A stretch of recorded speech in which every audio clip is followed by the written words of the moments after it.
Un ecuatoriano, abogado, analista político, con larga trayectoria en el ámbito internacional y nacional, incluyendo temas diplomáticos, multilaterales y organismos internacionales.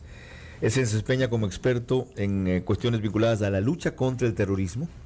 Es docente en la Universidad de Guayaquil y en la UES, en las cátedras de Derecho Internacional, Derechos Humanos, Argumentación Jurídica y Derecho Penal Internacional. He speaks English. Habla inglés, español, habla español. Le parla el italiano, habla italiano y japonés. Yo solo sé contar en japonés. Ich, ni, san, shi, go, rock, sich, hach, kyu, yu. Lo tiene escrito, por el karate, no es por el karate, es por el karate. Ok, abogado, doctor, bienvenido de vuelta. ¿Se acuerdan dónde nos quedamos del otro día?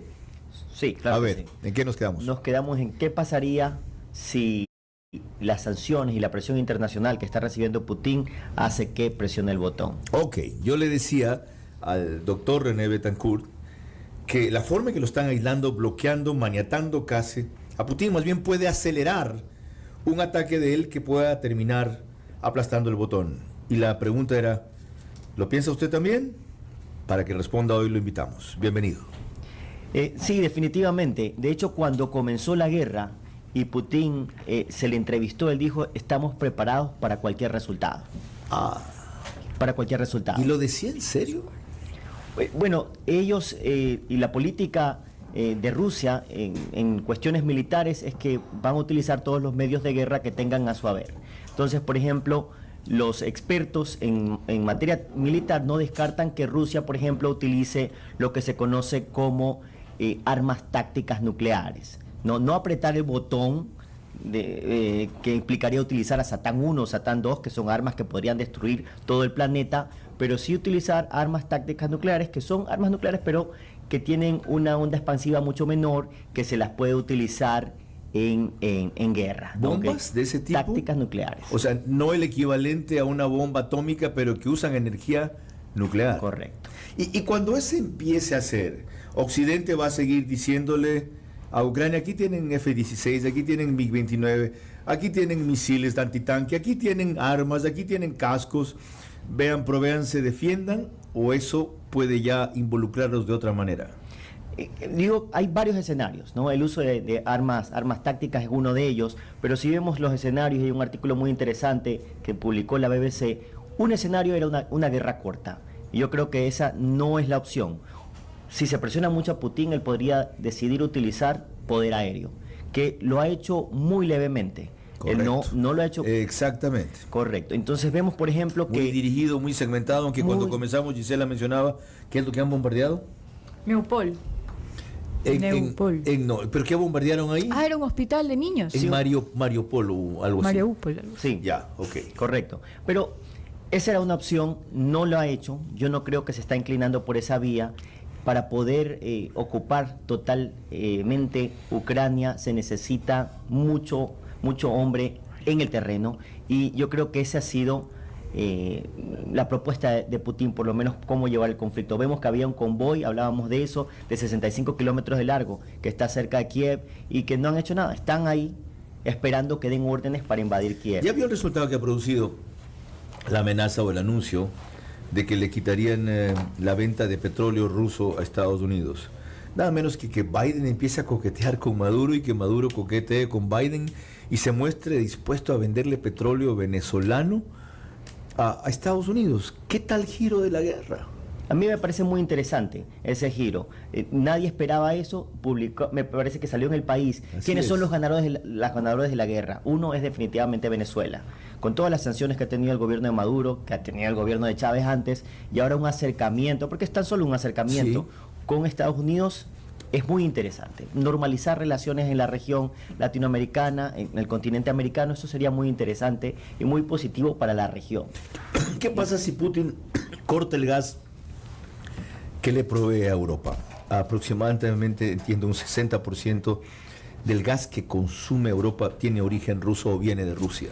Es complicadísimo y por eso vemos que ese veto, le llaman veto, al petróleo y al gas que hace Joe Biden y hace Boris Johnson, solo son el Reino Unido y Estados Unidos, porque ellos no dependen del petróleo y del gas ruso. Representa para el porcentaje, en términos de porcentaje, para el Reino Unido creo que era una cifra, y para Estados Unidos era menos de 10, o por ahí, 10, 12.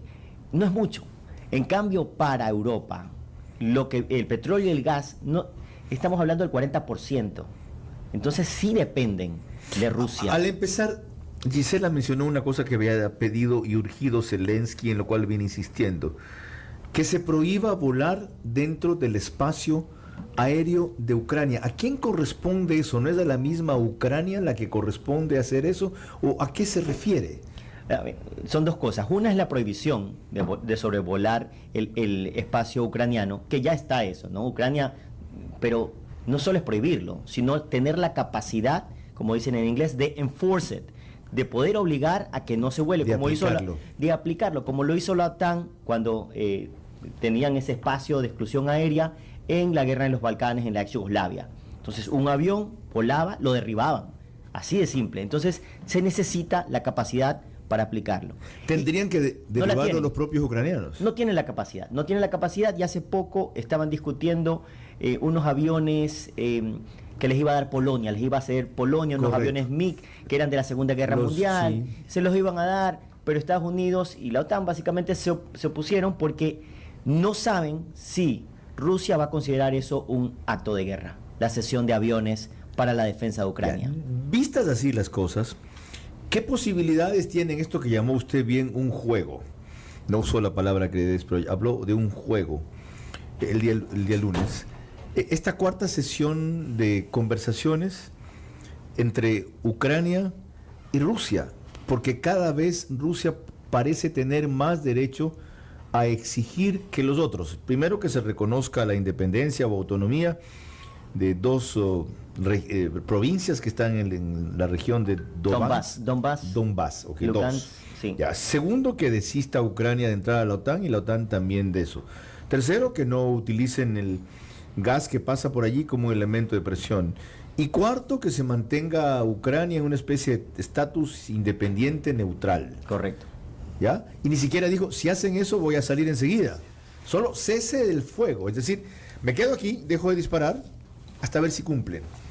¿Cuál puede ser la contrapartida en ese naipe de Zelensky? Seguir jugando al tiempo. Así es como yo lo veo. En todos los escenarios posibles, había un escenario era una guerra corta, la otra era una guerra europea, sin involucrar a países que son miembros de la OTAN, la otra era una solución diplomática, y está la opción de que Putin sea derrocado, que es a lo que tal vez quiere jugar un poco Ucrania y los países como Estados Unidos, Europa, en esta guerra mediática, las narrativas de las que hablamos. Creo que ya eran 7.000 personas que han sido arrestadas en Rusia por protestar, que puede ser un número no tan grande cuando consideramos el tamaño de Rusia, pero la gente está saliendo a las calles a protestar por el tema de Ucrania. Entonces, jugar al tiempo, por ejemplo, lo que ocurrió recientemente ayer, el primer ministro japonés dijo que iba a buscar que las islas Kuriles, que son unas islas que están disputadas con Rusia, sean nuevamente parte del territorio japonés. No es una declaración de guerra, pero es abrir un nuevo frente diplomático. Lo están distrayendo en otro lado. Correcto. Entonces las presiones dentro de Rusia tienen que necesitar personal de la policía, militares, distraerlos y posiblemente tratar de abrir otros frentes. Estos coqueteos, por ejemplo, de Finlandia con la OTAN, que fueron una cumbre de seguridad, de emergencia, y participaron, y Rusia tuvo que decirles, por favor, a ver, cuidado. También Moldovia y otros países también le llamaron la atención a Rumania, que estaban cooperando. Entonces es jugar un poco al tiempo, esperando que participen otras naciones o que se cometa un error, tal vez. Estamos con el doctor René Betancourt, quien es un analista internacional. Son las 17:44 y estamos hablando del juego de Ucrania y Rusia, como él lo denominó desde la primera vez. Doctor, ¿qué tanto puede influir, por ejemplo, de que muchas marcas importantes de reconocimiento mundial, Pepsi, Coca-Cola, Rolex, un sinnúmero de marcas en realidad, que ya no quieren vender sus productos en Rusia, tratando de alguna forma mostrar su malestar ante esta situación, puede ejercer presión contra un país ruso que se siente tan independiente, tan fuerte económicamente, militarmente poderoso, tiene todas las bombas para poder atacar todo el mundo, pero realmente puede ejercer presión, es decir, puede cambiar la forma de pensar de Putin, hacer reflexionar sobre esta situación? pero es un juego a largo plazo. Entonces, por ejemplo, cuando la gente habla de las sanciones, dicen las sanciones nunca funcionan porque la guerra no acaba. Pero la sanción no es para que la guerra termine mañana. La sanción es para causar un malestar en la población, en el ciudadano a pie, que, por ejemplo, quiere ver Netflix y no puede. O quiere, por ejemplo, que Rusia participe en el Mundial y FIFA ya lo eliminó, el Fórmula 1 ya no va a ser el Grand Prix en Rusia, y la UEFA no se jugará en San Petersburgo, y una serie de sanciones que molestan al ciudadano que tal vez es completamente ajeno al problema, al conflicto armado, no le interesa, pero... ¿Y eso le interesa a Putin?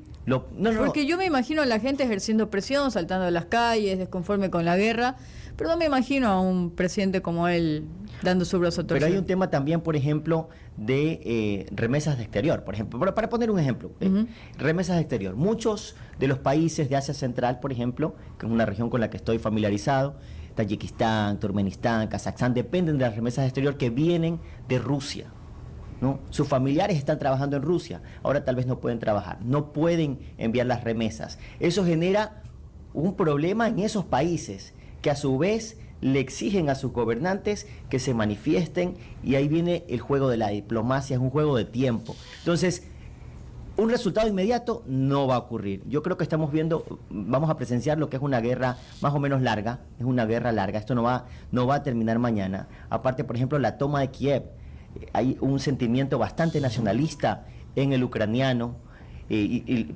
especialmente en las personas que viven en Kiev, que no quieren dejar su ciudad. Muchas personas, porque hablamos de los refugiados y hemos manejado la cantidad de 2 millones de refugiados, esos son los que salen de Ucrania, pero hay desplazados internos, muchos de ellos han ido a Kiev. Dicen, bueno, el presidente está en Kiev, voy a Kiev, voy a defender la ciudad, si no toma Kiev no hemos perdido la guerra. Entonces, ese es el pensamiento para poder tomar Kiev. Ahora, van a tener que hacerlo calle a calle. Vamos a una palabra que usted usó, típica de los diplomáticos, ¿no? Usted es diplomático, ¿verdad? Sí, bueno. Usted es diplomático, ya dijo estos coqueteos. ¿Viste? Sí, coqueteos. Coqueteos. O sea, ¿no es esta irresponsabilidad?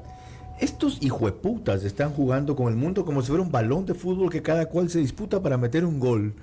Y le llamamos coqueteos a estas acciones irresponsables de estos líderes atrabiliarios, vanidosos, egoístas, que dicen querer el interés de su país y lo que quieren es el control del planeta, o salte quien salte primero. Yo creo que estos coqueteos, como dije, son necesarios, definitivamente.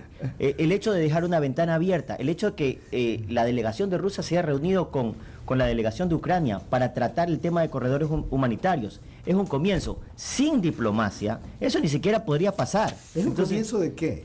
Es un comienzo de buscar un camino para la paz, definitivamente. No, eso es buscar una tregua para acomodarse mejor, pero para también poder aprovisionar su gente ahí, pero para ver tregua, cómo reprograman los siguientes ataques, para dar una imagen al mundo que no son tan crueles como son. Pero esa tregua ha dejado salir a 2 millones de personas. Sí. Esa tregua ha podido que se abran los... Y van a ser 5, doctor. Van a ser 5, correcto. En Polonia, por lo menos. Pero sin millones. esa tregua y sin ese coqueteo diplomático inicial, ni siquiera pudiéramos hablar de eso. Y los canales... estamos administrando los niveles de la velocidad